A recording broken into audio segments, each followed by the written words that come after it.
My masks are three-dimensional self-portraits, a combination of sculpture, photography, and collage.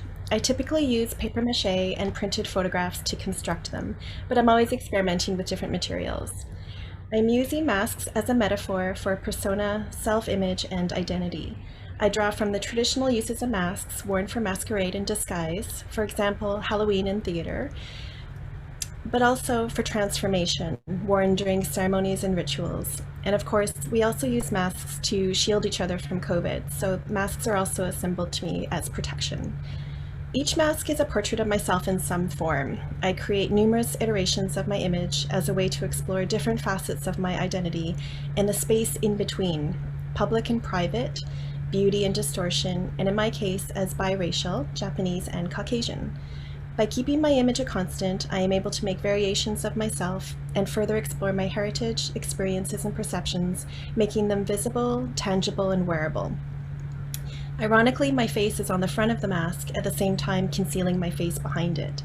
Because the masks are photorealistic, I can really play and manipulate how you see me. This was my first photo mask I ever made. That's what I call my technique. It was a self-portrait. This was back in 1998 or 1999. I began making these masks while I was doing my Bachelor of Fine Arts at the University of Lethbridge in Alberta. I was taking several different classes in printmaking, photography, sculpture, and painting, and I was also taking anthropology, biology, and psychology, and I kept changing my major until focusing on visual art. At one point, I saw the drama department was offering a mask making class, which was something I'd always been interested in learning, and I had to get special permission to take the course. In my third or fourth year, I had an independent open studio to work on my own, and all of these things came together. I began making papier-mâché masks on a plaster cast of my face, and as I was using the process of papier-mâché with newsprint, I remember seeing a photograph in the newspaper that was quite large, and I put it on top of the mask, and I thought it'd be funny if this face could translate onto the mask. But of course it shrank because it was a two-dimensional flat piece of paper onto a three-dimensional shape. But that sparked an idea. I took a photo of myself, I developed the film, I photocopied it multiple times at life size. I then began ripping up the image so I could stretch it out over the mask, and it worked amazingly. This photo is from my graduation exhibit in the year 2000. I began making masks of friends and family and even of doll faces. I got interesting results when combining one person's photo on top of another person's face shape, and later I start pushing that idea further, where the surface of the mask doesn't match the structure. I can intentionally distort and create tension that way. In my last year of university, I also started exploring with video projections of my face onto the masks as well, and you can see examples of that through my website. This was a solo exhibit at the Craig Gallery in Dartmouth in 2007. There have been lots of gaps in my work after graduating university. I moved to Montreal from Alberta. I was working full-time, paying off student loans. I had no idea how to apply for grants or make an exhibit proposal. But I ended up in Halifax after a turn of events, and I started making masks again. I found Halifax to be really supportive, and after a few years I started getting funding and began developing my mask work, honing in on a unified body of self-portraits.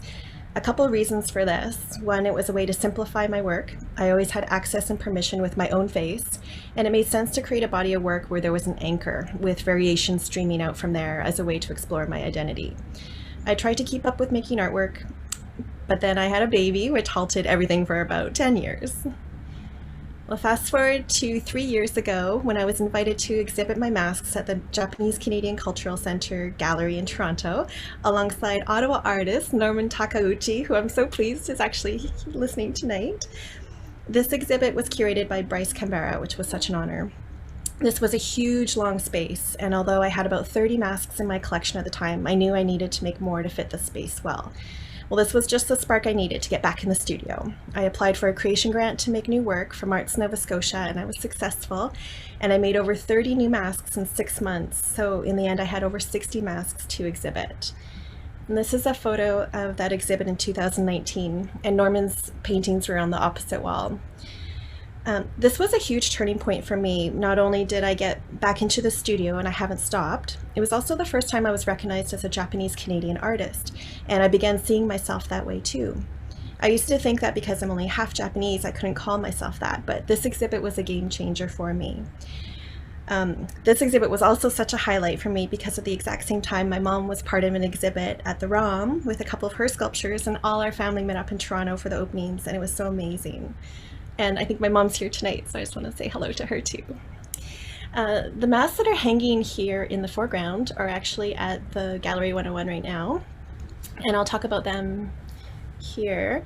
So this series of 5 masks is called Somewhere in Between, and it was made in 2005. I used to display them on custom-built pedestals that matched my height exactly, but then I switched to hanging them by fishing line, like a mobile, which I like even better because then the masks kind of spin and are in dialogue with each other. These masks are identical except for the slanting of the eyes on the outside. The one in the middle is representative of me as half Japanese, and from there the eyes slant up or down to represent, in theory, more Japanese or more Caucasian. Of course, it gets distorted the more I slant the eyes. What I'm asking in this piece is, do you see me differently if my eyes are slanted this way or that way? Do you react differently to me based on how I look? The eyes on the inside of the faces are identical with eyes closed as if in meditation. This is representation of my inner self that has no face as opposed to the faces on the outside, which are the shell. The masks are in this foreground are also inside out masks, and this is also from the Japanese Canadian Cultural Center Gallery. So I call these inside out masks where the faces are on the inside as well. And you can't quite see it here, but this is an origami crane suspended and there's a face on the inside. And there's a mask of my daughter nestled in within my mask. And so I suspend them from a fishing line from the ceiling so viewers can walk around and see the hidden faces. So that inside space of the mask is really interesting to me. For one, the space can represent subconsciousness or simply private space as opposed to the persona that we show the world. There is a really cool illusion that happens when you see the concave face at a certain angle. It looks like the face is actually protruding out into space. This is one of the hanging masks from the previous slide. Here's where I start to combine masks, which begins a sculpture series later on. I literally took a hammer to 2 masks, and it was the weirdest feeling because my face was already on it. After they were broken, I reattached them together and then I put a face on the inside. Another inside out mask. Pre-pandemic, I was learning calligraphy from a lady in Halifax named Miyuki, and through her I was learning kanji, which is Japanese characters.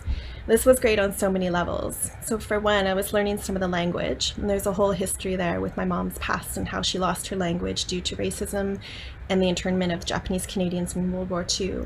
So for me, it's reconnecting and reclaiming part of our heritage.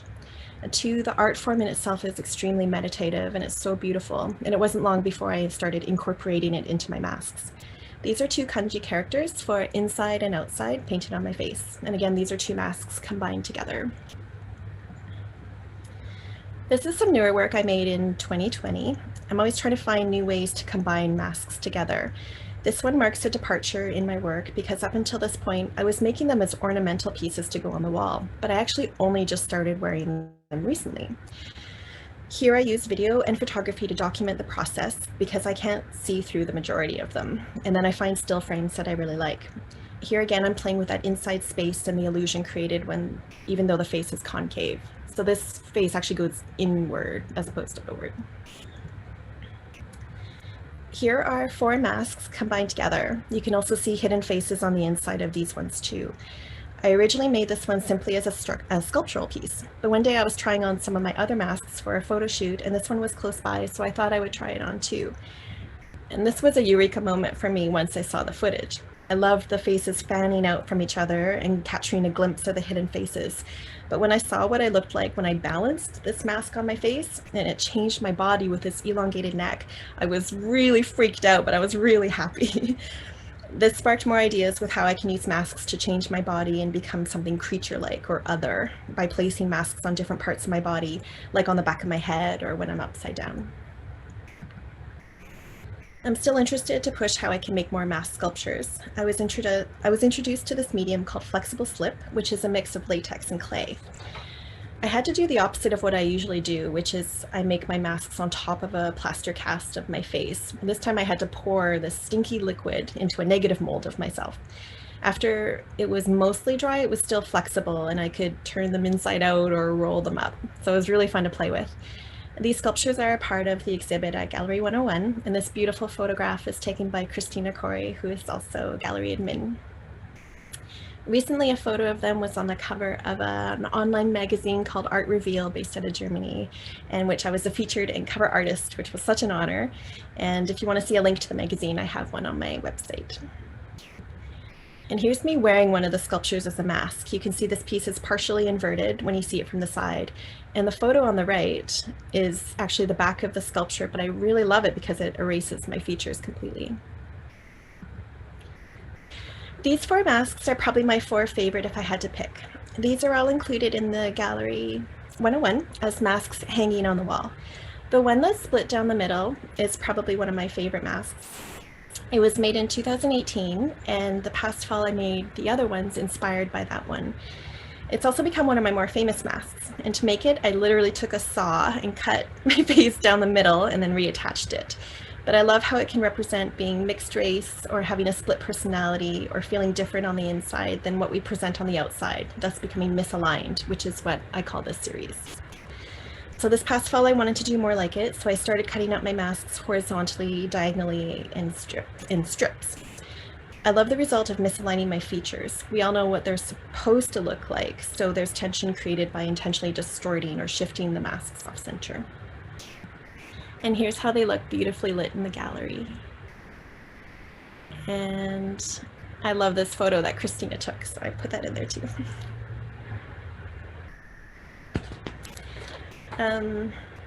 So this led to cutting up more masks into smaller strips, which I would wear as partial masks. But more importantly, they led to one of my favorite series, which is my woven series. So there's a little video that'll play here. This was also a eureka moment for me when I realized all these strips could be woven together, and even better that they didn't weave quite that easily because they're paper mache and quite rigid, so it created a glitchy look. I would get my daughter to help me hold the pieces in place, and then the tension from each strip would hold together, but only briefly before it fell apart. So this video is actually playing in reverse, so instead of the mask falling apart, it looks like it's building itself.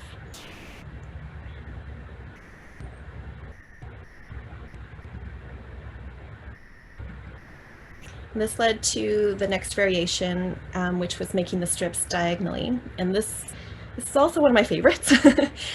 Again, this mask was only temporary. I love how each strip can represent all the experiences that have gone into making me who I am. It can also represent a facade that I've created as a way to protect myself, but the longer I wore this mask, because it's not glued together, it falls apart, revealing myself underneath, totally exposed. This photograph was actually recently purchased by the Art Bank of Nova Scotia, which I'm thrilled about. A variation of this was also on exhibit at Acadia University Art Gallery this past spring for a group show called Alone and featured pandemic art. So I started getting into more video work, and I began learning how to use video editing as a tool to make more masks in a way. In video editing, you can literally make masks when you block out or reveal certain areas of the video, which you can then layer with more video. So I would layer a bunch of self-portrait videos of myself wearing masks or face paint, and then I would scrub through and take screenshots when things lined up in an interesting way. This is a video clip of work that's on display right now at the gallery, and you can see the full video on my YouTube channel. It's called In Between. I also just learned that it got accepted for the Mixed Asian Media Film Festival, which will be mid-September. So coming up in a sec here, there's going to be a barrage of still frames that were taken from other video, and then I put them in here frame by frame. That's kind of crazy, but I love it.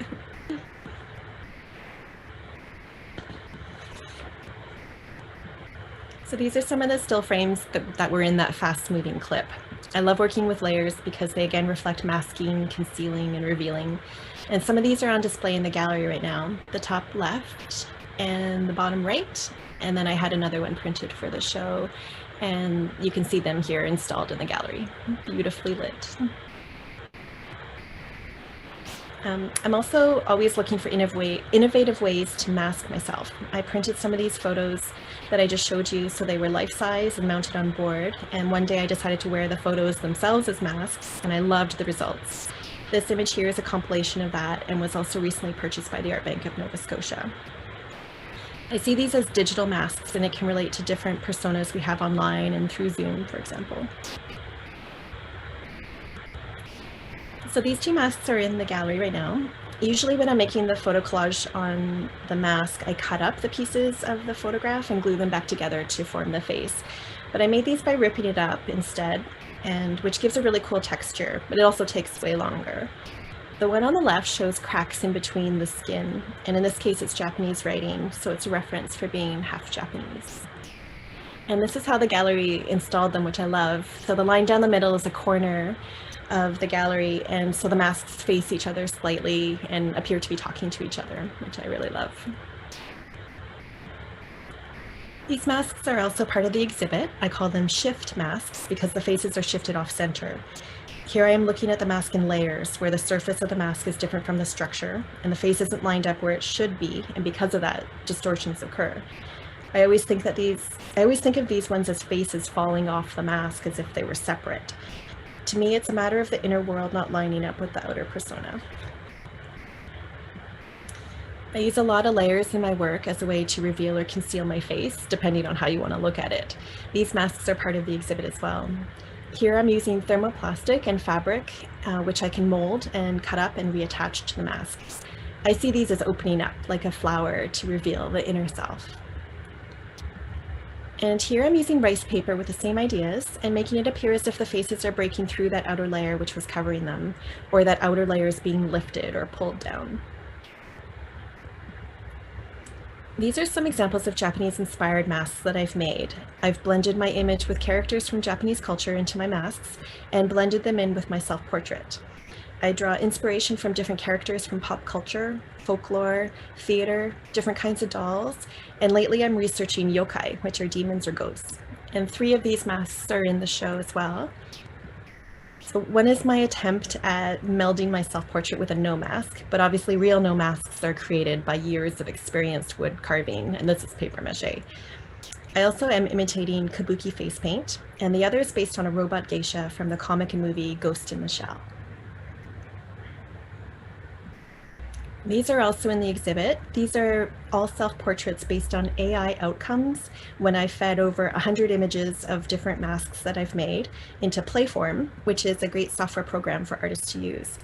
So I got many different variations and then variations within variations. So I selected a few and then I made them into 3-dimensional masks again using my process. This is some new work that I've been doing. I was inspired by a video my brother recently made showing how to make a version of a butterfly, origami butterfly. I didn't know yet, so I tried it.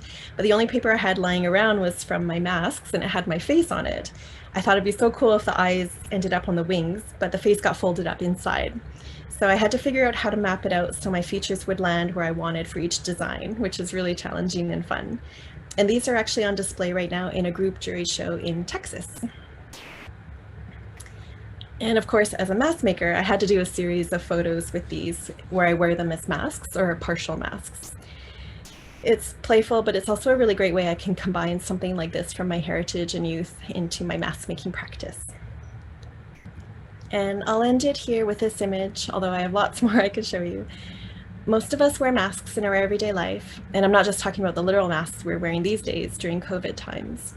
Sometimes we put up a front or a facade to protect ourselves or hide behind. It takes a very strong individual to show their true face at all times. We all play different roles in life and we might wear different masks for different situations. I think it's important to be aware of that. We might do that without realizing it. There's a Japanese saying that we have 3 faces of self. The first face you show the world, the second face you show to your closest friends and family, and the third face you never show anyone. I hope that even though I'm making self-portraits, that people can relate to them and also see themselves. And you can see more work on my website and on Instagram. And I want to thank Gallery 101 for selecting my art and taking a chance on me and being so supportive and installing my work when I couldn't be there to help. Laura, you've been so amazing. And Christina, thank you for taking all those beautiful photos. And I want to thank Roxanne too for sharing space with me and also helping install my work. And I also want to acknowledge Arts Nova Scotia for their support. A lot of the work shown here has been made through numerous creation grants. So it means a lot to me that my province wants me to keep making my weird art. And thank you to all for listening. So thank you everyone for being here. I'm going to start by saying that people often ask me, how did the work come about and what does it mean? The short answer is it comes from my interests, events, and acquired knowledge, and its meaning is in the eye of the beholder, as much mine as yours. Here's an account of the events that led me to the works in this exhibition, providing more details to this answer. Growing up, I was enchanted by the surroundings of my hometown in northeastern Ontario. I was influenced by the community and the ambiguities of my Franco-Ontarian culture. I became conscious of the impact of our actions on the environment and of our fragile and ephemeral states of being, survival, and belonging. And my perceptions are still greatly conditioned by these first impressions. The honesty of drawing lends itself to the exploration of these sensitive themes. Markings on paper cannot be easily masked and are vulnerable by nature. The mediated image actualizes the subject while marking the past.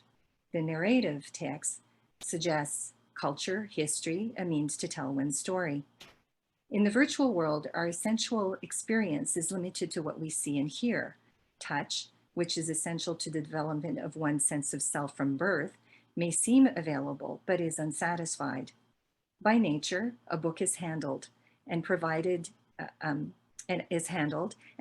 a greater level of intimacy with its content, where text, image, and structure are bound to explore a related theme, vulnerability. I'm constantly reminded of these binary relationships when exploring and expressing the sensitive themes that interest me.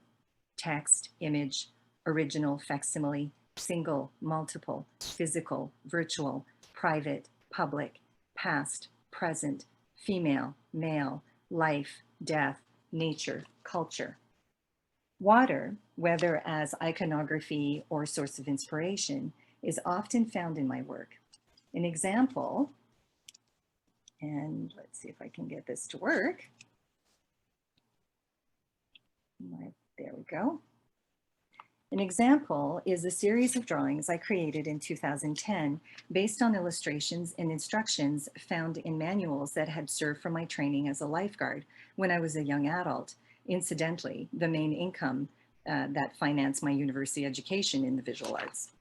Here is a small sequence called drown proofing, a dated term that was once used for this survival technique. From left to right, ready, exhale, inhale, rest. And I just realized I can't use my cursor for this one. Okay. Reproductions of the complete series of 14 drawings was then used to create my first artist book in 2011 called Survival, Survie. This prototype was produced in France during a workshop under the direction of second-generation female bookbinder Delphine Desjean. In French, the words for mother and sea don't only sound the same, they are both feminine. The origin of the project De Mer en Mer, from mother to sea, is due to a turn of events that began in 2010 when I visited my mother after she had completed radiation treatments at the Northeast Cancer Centre in Sudbury, Ontario. It is then that I acquired the plastic mesh mask, a crude molding of her head and shoulders, used in her treatments. I was drawn to this object, the one in the back, but had no idea how it would be used. A few days later, alone for a week in a friend's house, perched on the north shore of the St. Lawrence River, I immersed myself in the natural surroundings and contemplated the passage of time.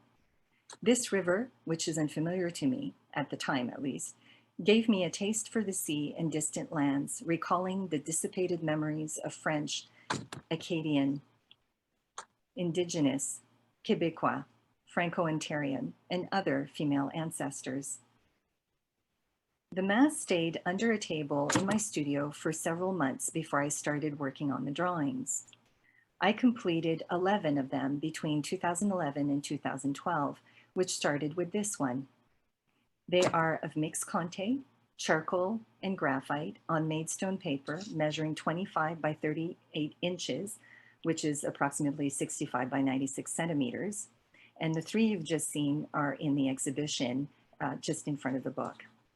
I drew the mask at eye level, each time with a different angle, some at scale, others smaller. The sand dune-like qualities, was also inspired by early Acadian songs, particularly about the female condition, which I found on soprano Suzy Leblanc's albums Chant d'Acadie, La Mère Jolie, and Chant d'Acadie, Tout Passe, which I discovered only months earlier on the CBC music program This Is My Music, hosted by Leblanc. And this one and the one before are also in the exhibition. My mother passed away in March 2013. Since then, I only did 3 drawings of the mask, including this one, and the only one with the mask in an upright position called simply De Mère, from mother. And this is the last of the 6 that is featured in the exhibit. In September 2014, I went on an Acadian historic theme cruise on the St. Lawrence River from Montreal to the Îles de la Madeleine in the Gulf of St. Lawrence, a trip my mother would have loved. And I read about Acadian lives before and after their deportation in 1755, and those are their living descendants, including Clive Doucet's book, Notes from Exile on Being Acadian, a book that had been given to me unaware of my interest in the subject. These impressions would inspire yet new works. In 2016, the invitation for submissions to Reliure Océane, or Oceanic Bindings, by ARA, which stands for Amis de la Reliure d'Art Belgica, captured my imagination. It read, "The sea has always carried our dreams, like those of an infinity of authors and artists. Reliure Océane is an invitation to embark with the poets of the sea to discover islands of imagination and of our unknown creations." In 2018, I submitted a new work inspired by Reliure Océane, my trip on the St. Lawrence, and drawings of the mask for the Canadian Bookbinders and Book Artists Guild's juried quinquennial exhibition. The small dos-à-dos or back-to-back book called De Mère, from sea, from mother, which consists of 2 stitched accordions with brief narrative text, photographs of bodies of water, and reproductions of the aforementioned drawings, was selected for the traveling exhibition Art of the Book 2018. This book is a small version of and portable version of the much larger piece entitled De Mère en Mer, Lost in Translation, created for this exhibit. In both works, the text in French is identical and is told in the first person singular. The sentences in the first half are reordered to create the text in the second, emphasizing a sense of déjà vu, a cycle. It starts with references to a trip, followed by impressions, recollections, the parting of a mother, and those before her, which is then retold in reverse. The page you see here in the small book on the extreme right is actually 1/2 of the text at the end of the accordion, and the second half is at the end of the second accordion on the other side. In the installation work De Mère en Mer, Lost in Translation, which is part of the exhibit, this text is juxtaposed by one in English that tells a story in the third person singular, altering slightly the interpretation.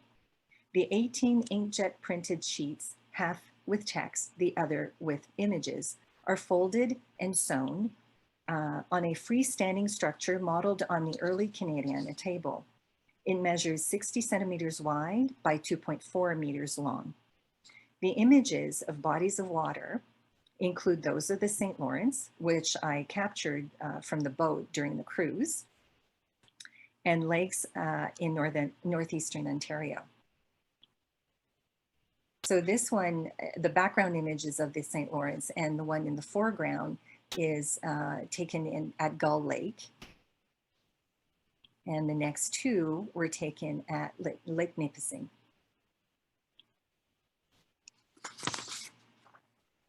At one end of the table is a drawer, traditionally used for cutlery, but here filled with sea salt.